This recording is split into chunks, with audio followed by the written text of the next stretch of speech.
Коми вынесет на федеральный уровень инициативу о снижении налоговой и финансовой нагрузки на малый и средний бизнес. Первое предложение об уменьшении страховых взносов с 30% до 7,6%.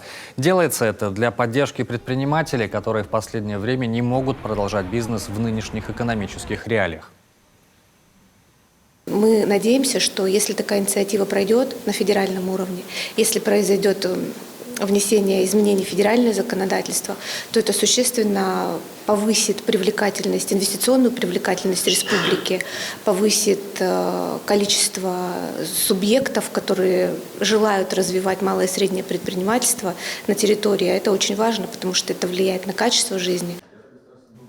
Еще две инициативы: внесение изменений в 44-й федеральный закон, который предполагает льготу при осуществлении госзакупок, и передача полномочий по компенсации проезда к месту отдыха и обратно на федеральный бюджет. Сколько мы базовых серьезных налогоплательщиков просто потеряли. Суммы у нас есть, мы собрали. Вот нам всегда не хватает серьезного государственного подхода.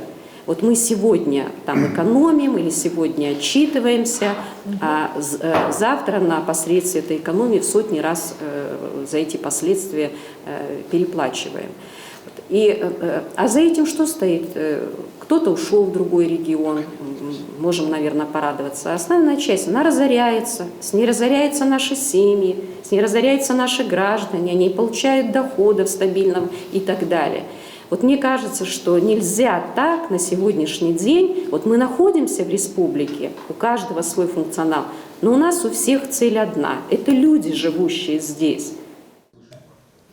Ольга Севастьянова подчеркнула, мало написать просьбу и отправить ее в Москву. Задача правительства, депутатов Госдумы и сенаторов, представляющих Коми, найти убедительные аргументы и сделать все, чтобы инициативы региона были реализованы.